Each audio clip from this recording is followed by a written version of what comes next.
Hey, and welcome back. This is Marnie. I'm here today with Dorothy May Ross. She's a featured speaker at womenspeakers.com, as well as she is the host of a retreat that's coming up, an online retreat. And I am excited to be picking your brain today, Dorothy, because you have put together this retreat. You are the CEO of Women Rocking Life, the co-author of Bouncing Back in Thriving and Changing Times, and also the creator of the online training program Reinventing Yourself in Midlife and Beyond. And you're here to share with us some strategies for gals who are thinking of hosting an online retreat, or maybe they're just like, I don't even know what that is, curious about it. So you guys can check out Dorothy's website at dorothymayross.com. She's from Illinois. Also, you can find her virtual retreat there too to get more information if you want to attend, or maybe you read the description and you're like, oh, I know somebody who needs this. So go ahead and check that out as soon as we're done here.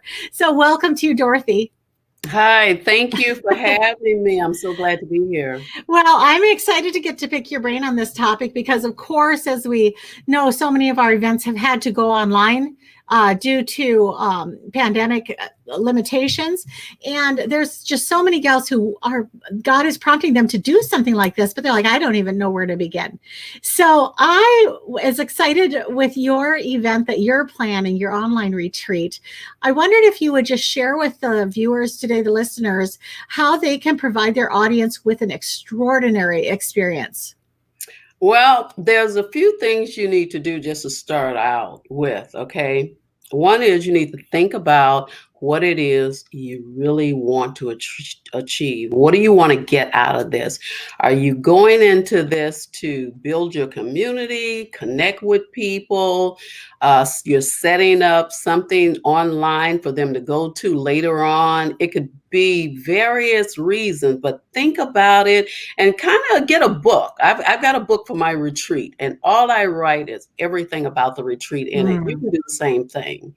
Another thing is virtual does not mean boring, okay? Virtual online events do not have to be a whole lot of nothing but just sharing, a whole lot of videos, sharing a whole lot of slides. It doesn't have to be all of that. You can make some fun things happen within that virtual retreat, okay? And remember one thing. In doing a virtual retreat, you never want to say, I can do this by myself. It is untrue. It is untrue. You've got to have the right people that have the right experience to help you walk you through this. And something that we just really don't want to miss as we're going forward in a virtual event is make connections. Everywhere you go, network, make connections. And there's so many groups online that you can do that in, okay?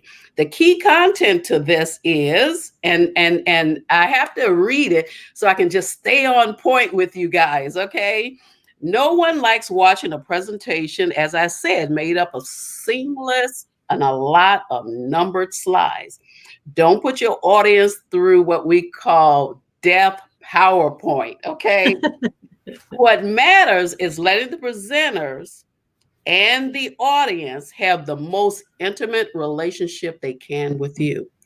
It's about them, and then it's about you.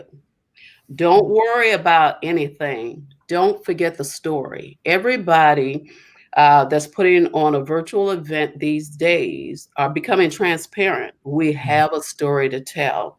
Get your message together. Make sure you got basic points, but there are important points that everybody needs to know. Okay. I could walk you through a lot of different things that you may need to do, but the main thing is your connections. And it doesn't always have to be about you paying someone to do it. You may have someone in your circle of friends that can help walk you through the process. I was blessed to find a friend that was actually starting a brand new company called Got Your Back. And guess what? I needed someone to have my back. Okay. Nice. So she stepped in and she began to help me. The secret sauce to increasing your engagement is to make sure you got a fantastic story to tell. If you got a story, and as you're walking people through that story, they can visualize and see what it is that you're talking about, you have a great story. Every story should be able to bring a person's picture in someone's mind to view as you're telling your story, someone that may need your help. Yeah, absolutely. Well, let's go back and unpack this just a little bit. So good. So, your first one, we were talking about having a place to keep everything together. And whether you do that in a journal notebook or in a 3-ring binder or in a computer notebook, wherever, it is so important, especially as you get if you're having several guest speakers or different people like that, you have to have a way to keep track of that. I really like Excel and shared Google Docs. Do you use those Yes, at all? Yes. yes, yes. Yeah. And if you have an assistant, that really helps a lot. It does help a lot. I use Google Drive, Mhm. Google Doc, Google Slides, even though I have PowerPoint and all the rest of Sure. them. It's Mhm. great to have everything in just one area where you can pull it up at a moment's notice, okay? Mhm. And one of the reasons why I said have always connect and have friends with you, when you put it on a live event, I was on an event Sunday, and of course, my computer went to acting up, and all of a sudden I had a black screen. But I had someone that knew what to do. Yes. Yeah. Yeah, no, it's really wonderful the being able to share and to go through the document with somebody right while you're with them, and they can change it on their side. And you can see what they're changing and everything like that. But the key there is to just have one central location to Mhm. keep track of everything.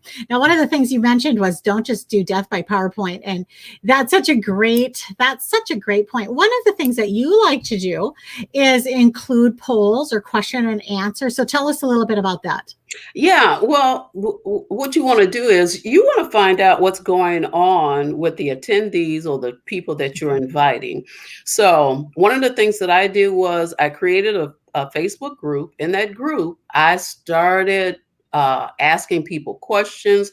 I put a poll up, and you'll even find when you attend my retreat that we're going to have some polls. We're going to have some breakouts, some discussions, and the polls are there. What that does is it helps you to get better and be better. Okay.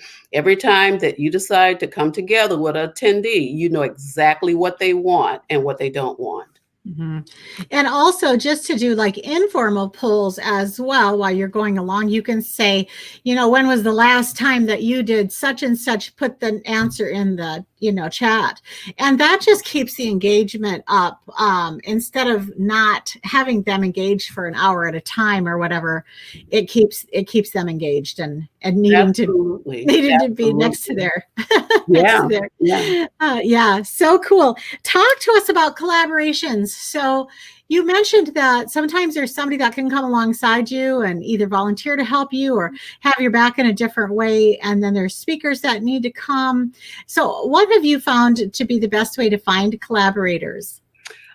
The best way is depending on the event that you're putting on, it may be somebody right in your close circle. But if not, go on to Facebook, find some groups that you can connect with people in that are doing or talking about what you are going to do. That's exactly what I did. I had to do that.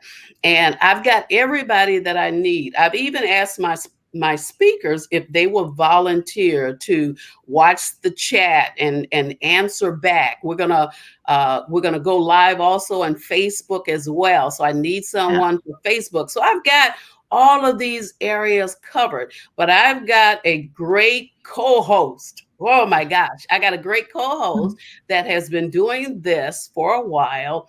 And she knows exactly what to do. If I get stumped or something happens, she knows how to keep it rolling. I was just writing now some of the things that we're going to share at the beginning. We're going to shake it all out. Okay. We're getting ready to start this event. It is going to be awesome. I'm telling you.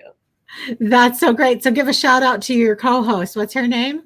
Her name is Patricia Rogers. She Okay. is funny, witty, and she is a virtual strategist. She is everywhere on the Nice. internet. Nice.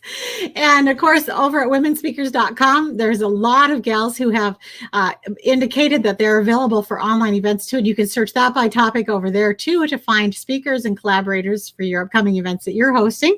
Awesome. So when you don't do death by PowerPoint, how many PowerPoint slides do you typically show between showing your own face or doing something different? I would show maybe about 5. Close the PowerPoint up, come back in and show yourself and have something to say. It doesn't necessarily have to be from the PowerPoint, but related to whatever it is that you're showing. Too many, what usually happens when you're showing too many slides, people begin to start to get bored, okay? And that's something that we don't want to happen to you. Right. So, yeah.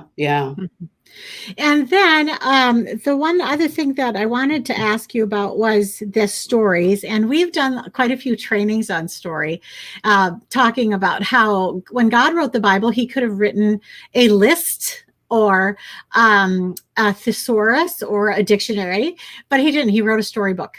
And we, as human beings, we resonate with story. And it's really important to include story in all of our presentations. It is. Let's see very quickly if you can visualize this. Okay. I'm sitting at my kitchen table. I've got a cup of coffee in front of me. I'm at my last wit's end, no job, $75,000 in debt, and I just have no idea what I'm going to do. Can you see anything? I can. Okay. And that is a part of a story that I'm going to share with the people at the retreat. Mm-hmm. Right. It takes it from being just head and it takes it to the heart. Yes. And if you have a story that even brings a face into line, when I retired, I didn't know what to do. I was just lost, sitting on my couch, watching TV every day. And I needed something to connect to get me from being just losing my mind. Anybody know?